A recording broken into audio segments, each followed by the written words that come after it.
Coucou tout le monde, j'espère que vous allez très bien et bienvenue dans cette nouvelle vidéo. Je me rends compte alors que j'approche de la fin du montage de cette vidéo que je n'ai jamais filmé d'introduction. Donc voici un semblant d'introduction. Comme vous l'aurez vu au titre, dans cette vidéo j'ai essayé de lire 7 livres en 7 jours. Et je pense que c'est tout le contexte dont vous avez besoin. J'espère que cette vidéo vous plaira et puis c'est parti. Si, comme moi, vous n'avez jamais lu L'Alchimiste, je me permets de vous lire le résumé. Santiago, un jeune berger andalou, part à la recherche d'un trésor enfoui au pied des pyramides. Lorsqu'il rencontre l'alchimiste dans le désert, celui-ci lui apprend à écouter son cœur, à lire les signes du destin et par-dessus tout, à aller au bout de son rêve. Merveilleux conte philosophique destiné à l'enfant qui sommeille en chaque être, ce livre a déjà marqué une génération de lecteurs. Évidemment, on est sur un classique qui est sorti en 1988. Et l'ami qui m'a offert ce livre me l'a pitché comme un livre qui parle un petit peu de la quête de soi, vraiment d'un voyage personnel avec une grande introspection. Donc je suis super curieuse. J'en ai parlé avec certaines personnes et j'ai également vu sur TikTok des gens qui disaient que ce livre, soit on le déteste, soit on l'adore. Il n'y a pas vraiment d'entre-deux. Donc on va voir ce que j'en pense. Taste test du nouveau Red Bull Summer Edition. C'est un goût d'orangina avec un petit peu plus d'orange ou de pamplemousse. Il est très bon, mais on dirait pas du tout un même. Bref, c'est parti.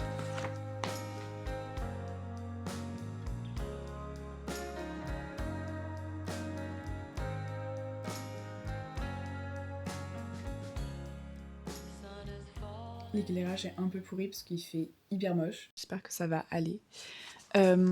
Petit update, je suis arrivée page 54. Et pour l'instant, mes pensées, de 1, c'est que je me rends compte que si j'avais dû le lire pour les cours, j'aurais probablement détesté. Et là, le fait de le lire pour le plaisir, pour l'instant, j'aime bien. Là, ça fait 50 pages que Santiago, on apprend un petit peu plus sur le trésor qu'il va aller chercher. Il essaye d'interpréter son rêve, de savoir ce qu'il doit faire, où il doit aller, pourquoi il doit y aller. Je pense que le fait que ça soit une traduction ne rend pas forcément justice au livre, dans le sens où c'est pas un livre qui est dur à lire parce que je trouve que c'est une écriture qui est très littérale, enfin il n'y a pas de forme particulière, de style particulier, et donc là j'en suis arrivée au point où Santiago va partir pour sa quête. Et voilà. Là j'ai encore 1 heure et après il faut que je parte parce que je vais au cinéma voir Le Diable s'habille en Prada. Il fait tellement moche. J'espère qu'il va s'arrêter de pleuvoir avant mon départ. Ah, et également, une note pour ce Red Bull aux agrumes, maintenant que j'ai fini, je dirais peut-être un 6,5 sur 10. C'est vraiment pas un de mes préférés. Il est minuit et il faut que je vous fasse un petit update. Bon, j'ai pas encore trop fini, donc il faut que je lise beaucoup avant de m'endormir. Je suis page 120 de L'Alchimiste, j'ai pas mal lu dans le bus. Il faut que j'attende de voir la fin du livre et le message final pour comprendre bien l'histoire. Donc je vais essayer de le finir là ce soir. Et j'ai également commencé The Legacy, donc je suis à 12%. J'étais en train de le lire tout à l'heure et il faut savoir que là je suis encore... Attendez, je vous baisse un peu. Vraiment, je suis encore mais complètement matrixée par Off Campus. J'arrête pas, vraiment je ne pense qu'à cette série. J'ai déjà envie de la re-regarder. Donc je pense que ça me permet un petit peu de guérir mon cœur en attendant la saison de l'année prochaine. Parce qu'on retrouve tous les personnages, on a un petit peu... C'est comme si on avait 4 épilogues, mais un petit peu étendus. J'essaye de finir ça en priorité, et si j'ai encore de l'énergie, un petit peu lire ça. Voilà. On est désormais le 2e jour de ce challenge, et en première pensée que j'ai aujourd'hui, je ne sais pas comment je vais arrêter de penser à Off Campus. C'est horrible, c'est en train de prendre ma vie. Je suis quelqu'un qui... Je pense que j'ai un gros problème. C'est que j'ai du mal à faire la différence entre fiction et réalité, et donc si je lis, si je regarde quelque chose qui me plaît vraiment, mais ça va rentrer dans ma vie, vraiment ça va être réel pour moi. Et donc là j'ai vraiment un attachement à la série, j'ai envie de la re-regarder, mais c'est horrible. Bref, pour revenir à notre challenge, j'ai finalement fini L'Alchimiste ce matin, parce que hier soir j'étais trop fatiguée, et j'avoue que je sais pas trop quoi en penser. J'arrive pas vraiment à me situer par rapport à ce livre. Je sais que je l'ai pas aimé. Je sais que je l'ai pas non plus adoré. Mais je pense que je suis à un entre-deux. J'ai bien aimé le message, j'ai bien aimé la façon dont le message était présenté. Donc vraiment, les rêves comme quelque chose qui nous pousse à continuer notre existence. Et j'ai bien aimé le fait que ça soit présenté sous la forme d'un voyage, je trouve que ça le rend plus facile à comprendre, c'est plus imagé. Donc là-dessus, j'ai bien aimé. Je pense pas que c'est un livre qui va m'aider à remettre toute ma vie en question, et c'est ok. Tous les livres n'ont pas à causer une remise en question de soi-même, mais je pense que les personnes qui ont été bien impactées par ce livre ont eu cette remise en question, ont eu cette, je sais pas, cet élan de motivation causé par le récit. C'est peut-être là-dessus où juste j'ai moins aimé parce que j'ai moins réussi à connecter avec le livre, et je pense que c'est aussi une question de l'écriture qui, bah après pour moi, c'est toujours un petit peu plus compliqué d'être dans quelque chose de très littéraire. Même si l'écriture était facile, bah on est sur des longues descriptions, etc. Peut-être que au fur et à mesure des jours, mon opinion va un petit peu plus se former, c'est aussi compliqué de réussir à articuler ses pensées juste après avoir fini un livre. On y reviendra peut-être plus tard. Mais en tout cas, premier livre de ce challenge est terminé. Maintenant, je vais me concentrer sur The Legacy. Je pense que ça va être quelque chose de très très facile, rapide à lire. J'ai pas avancé par rapport à hier, mais on va pouvoir s'y plonger. L'objectif, c'est de finir The Legacy aujourd'hui. Petit update, dans l'après-midi de l'avancée de ce deuxième jour, je suis à 48% de The Legacy. Je suis à la 3e nouvelle sur 4. Pour moi, c'est vraiment hyper cool et c'est fun de lire ça. Après, il se passe rien. Clairement, c'est des nouvelles. Il se passe vraiment pas grand-chose. C'est plus de la nostalgie et du plaisir d'être à nouveau avec les personnages que un livre qualitatif. C'est pas incroyable évidemment, parce que si vous n'avez pas adoré la série, ce livre ne sert à rien. Je vais y retourner, je vais essayer de finir la 3e et finir ce soir avec la 4e. Voilà. J'ai beaucoup de retard de sommeil, donc Red Bull Day 2. The Spring Edition, donc c'est fleur de cerisier. Incroyable. Et c'est reparti.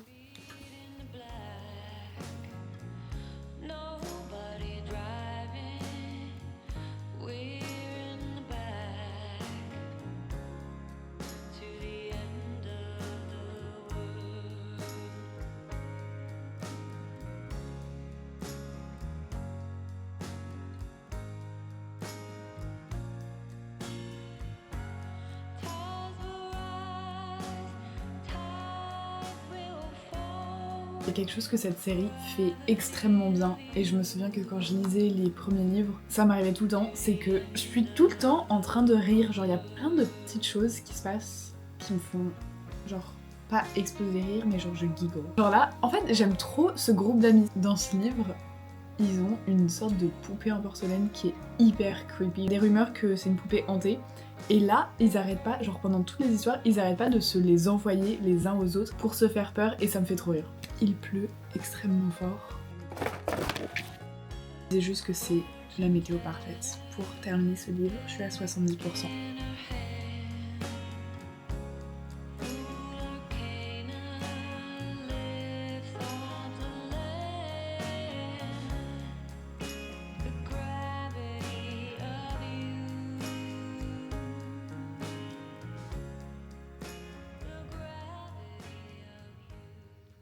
Je viens de terminer de lire The Legacy. Bon, bah j'ai pas trop changé d'avis. En tant que fan de la série, j'ai trop aimé, mais je conviens que c'est pas un livre excellent.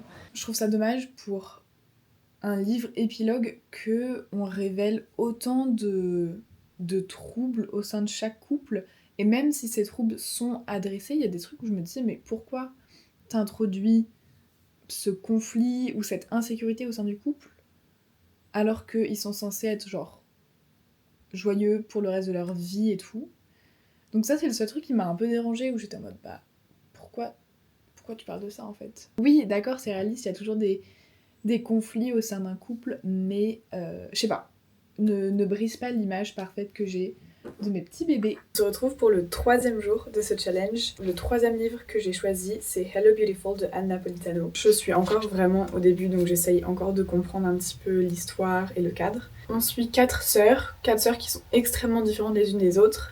Et l'une des sœurs se marie avec William. William a un passé assez traumatisant parce que juste après sa naissance, sa sœur est morte et ses parents se sont jamais vraiment remis de cette mort et ont juste négligé William toute sa vie. William se marie avec Julia et visiblement il y a quelque chose de son passé qui va ressurgir, et de ce que je comprends du résumé, au lieu de trouver une confidente en Julia, c'est en la sœur de Julia qui va la trouver, donc Sylvia, Et je crois que ça va causer un petit peu un conflit entre les sœurs alors qu'elles ont toujours été très fusionnelles. Et en vrai pour l'instant c'est assez sympa, pour l'instant j'aime bien.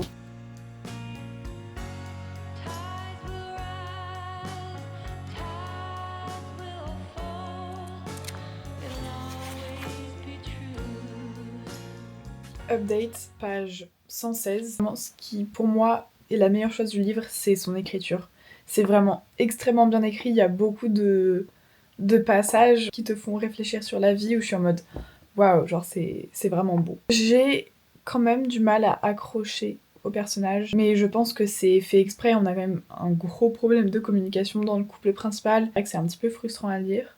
Je me souviens pas trop de là où je vous ai laissé la dernière fois et de ce que je vous ai dit, mais j'ai continué un petit peu à avancer. Je suis page 214. Je dois avouer que, pas sur le livre, mais sur le challenge complet, là je commence un petit peu à fatiguer et à ralentir, parce que c'est vrai qu'en fait, je passe quand même mes journées à lire. J'avance assez doucement, et c'est vrai qu'il y a des moments où je me dis « Ah, j'aimerais bien juste regarder quelque chose ». Je pense que demain, je vais prendre un livre un petit peu plus court, pour avoir un petit peu plus de liberté. Surtout que demain, c'est mon anniversaire.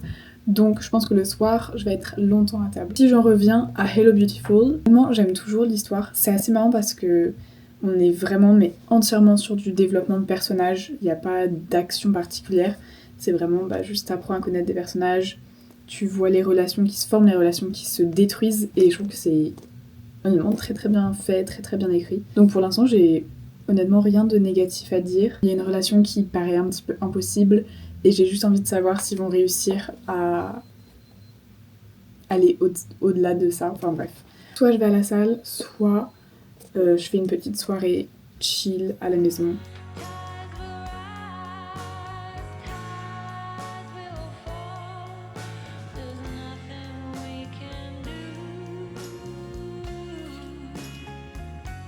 J'ai fait mon dernier update il y a quelques temps. Et là, je suis arrivée page 309. Et donc on s'approche vraiment de la fin. Et il y a un truc... En fait, il y a un truc trop triste qui est arrivé. Et techniquement, j'aurais dû le voir arriver. Mais je pense que mon cœur essayait de se protéger. Et donc je pense que la fin de ce livre va être extrêmement triste. Et ce que j'aime bien, c'est que ce livre, on a l'impression que c'est une sorte de réinterprétation de Little Women. Mais dans le livre, elles sont conscientes qu'elles ressemblent à ce livre. Vraiment un récit intergénérationnel et si vous me connaissez, c'est vraiment quelque chose que j'aime beaucoup. Et là, on suit les 4 sœurs depuis qu'elles sont adolescentes et on suit la génération d'après au même âge et je trouve ça absolument incroyable parce que tu vois à quel point les actions d'une génération impactent l'autre génération. Absolument incroyable ce livre. J'aime énormément.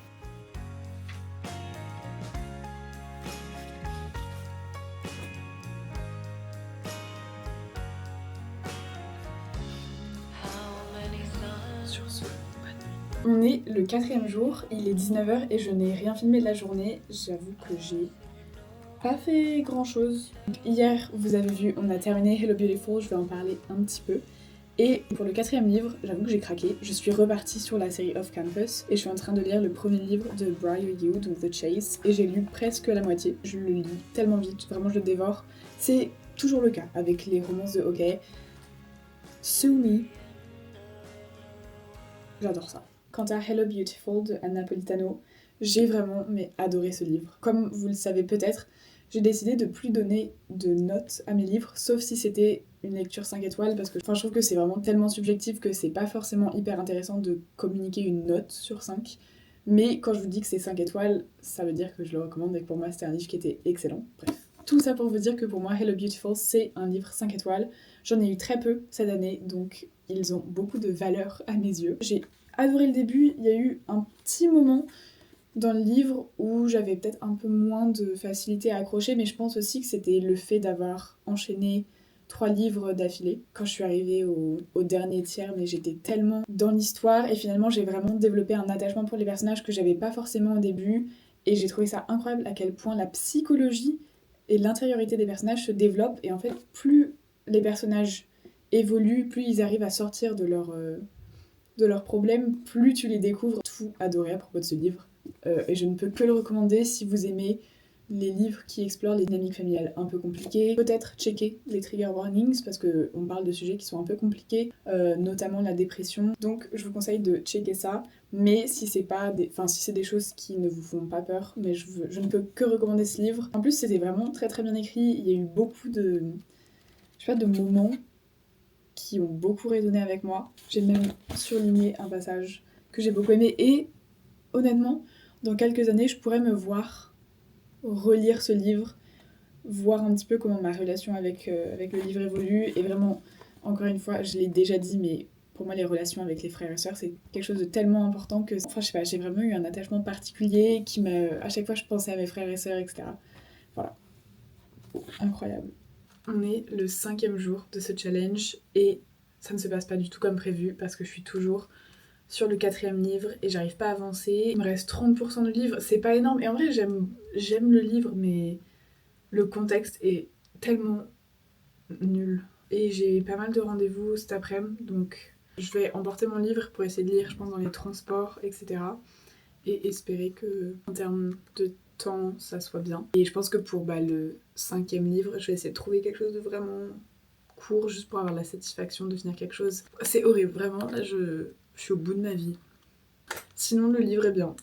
J'ai pas grand chose à vous dire dessus parce que c'est vraiment une romance de hockey. Hyper basique. J'ai l'impression que ça me permet de un peu penser à autre chose. Je termine à l'instant The Chase. Donc je suis assez contente parce que j'ai réussi à avoir un petit peu d'énergie, à me reconcentrer, donc ça c'était cool. En termes de ce que j'en ai pensé, j'ai bien aimé l'histoire, j'ai bien aimé le couple, ça c'est clair. Enfin, je pense que c'est pas un livre qui va profondément me marquer, c'est average, mais il y a un truc à la fin. Il y a un sujet quand même très très dur qui est abordé, mais on en parle en 10 pages et je trouve qu'il a... La façon dont le sujet en question est traité, j'étais en mode...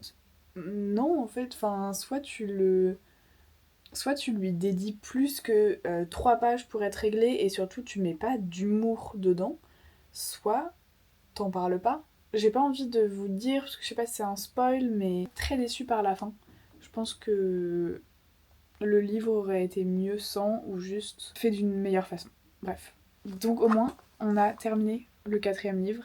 Je vais aller chercher quel livre on peut commencer maintenant. Et puis voilà. Je ne fais que des prises de parole dans cette vidéo. Il n'y a rien à montrer, je suis désolée, je passe mes journées à l'appartement. Je fais rien d'intéressant, donc je ne peux que vous parler. J'ai choisi le prochain livre de cette vidéo et c'est un livre français. C'est Bonjour Tristesse de Françoise Sagan. Ça fait plusieurs années qu'il est dans notre bibliothèque parce que je crois que c'est un des livres préférés de ma sœur. Ça fait des années que j'en entends parler. Elle l'a vraiment lu au collège. Et ça fait quoi, 15 ans qu'elle a fini le collège? Non, 12 ans, 13 ans, bref. Ça fait très longtemps. Et en vrai, il est assez court, c'est écrit gros, donc déjà, c'est parfait. C'est un livre qui sera plus facile à finir aujourd'hui. Ensuite, Cécile, une jeune fille de 17 ans, pendant son été au bord de la Méditerranée, elle vit qu'avec son père parce qu'elle a perdu sa mère. Et de ce que j'ai compris, c'est un petit peu les expériences amoureuses de Cécile. Et visiblement, pendant cet été, il y a une sorte de figure maternelle qui est invitée à les rejoindre, passer l'été avec eux. Et visiblement, sa présence change un petit peu la façon dont l'été était censé se dérouler. Et voilà, c'est pas un très bon résumé. Mais dès que j'aurai lu plus que 2 pages, je pourrais vous en dire plus si ça vous intéresse. Puis voilà. Je vous retrouve, je pense, 2 ou 3 jours plus tard. J'ai complètement oublié de filmer jour 5 et jour 6, il me semble. Ou jour 6 et 7, je sais même plus où on en est. Et il me semble que le challenge est techniquement terminé, parce que j'avais commencé vendredi dernier, je ne sais pas. Et qu'on est désormais le jeudi d'après, donc c'est un gros fail. Mais je me dis que on va essayer de sauver les meubles comme on peut. Et donc de faire cette dernière journée où je vais essayer de finir le livre que je suis en train de lire. Peut-être d'en commencer un, juste pour dire qu'on a lu 6 livres cette semaine, ce qui sera déjà pas mal. Et donc le livre que j'avais commencé, c'était Catching Fire des Hunger Games. Juste parce que, en vrai, ça fait assez longtemps que j'ai envie de les lire. J'ai très envie de re-regarder les films. Et c'est assez simple à lire, c'est rapide.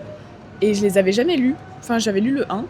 et j'ai jamais lu les autres. Donc voilà, il me reste pas grand chose à lire, je pense que là il y en a pour 30 minutes, donc je vais avancer là-dedans.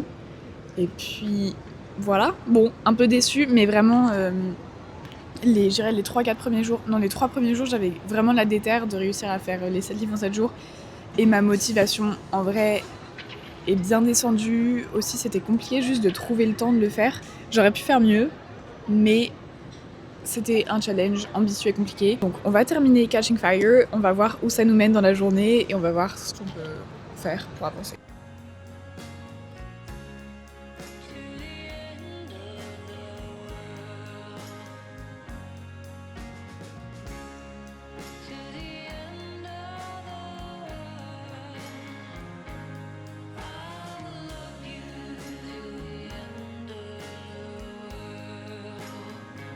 J'ai terminé Catching Fire tout à l'heure. Et c'était très très bien. Et je trouve ça trop bien parce que c'est vrai qu'on apprend des détails qui sont pas du tout mentionnés dans le film, mais quand même on voit à quel point les films sont une adaptation fidèle, et ça je trouve ça absolument incroyable. On a plus de références à d'autres histoires, par exemple à Sunrise and the Reaping, genre le lien il est définitivement plus clair que dans le livre, et c'est trop bien, vraiment je voyais des petits détails et ça me donnait tellement hâte de voir le film. On a encore ce soir dans mon cheat day, donc je vais voir si je commence un livre, si je lis un truc sur ma Kobo. J'espère que je me suis un peu redeem. Du coup c'est notre 6e livre. C'est pas si mal que ça. En vrai je suis un peu dans la lancée. Comme ça je les aurais enfin tous lus. Allez, go, on va commencer le 3e. Oh, je suis trop contente. Et en vrai mon objectif de cet été, ça serait de lire les Divergentes, parce que de la même façon je ne les ai jamais lus. Je sais comment la fin des livres diffère de la fin des films. Pas forcément une partie que j'ai envie de lire, mais en vrai j'ai trop envie de les lire. J'ai toute la collection. En plus c'est la collection anniversaire, donc ça fait un peu fake fan de pas les avoir lus. Et je sais pas si vous avez vu, mais Veronica Roth a annoncé qu'elle sortait un nouveau roman dans l'univers Divergente, mais je crois un peu s'il y avait une timeline différente, genre si Triss avait pas fait les mêmes choix, etc. Et en vrai, ça a l'air trop bien.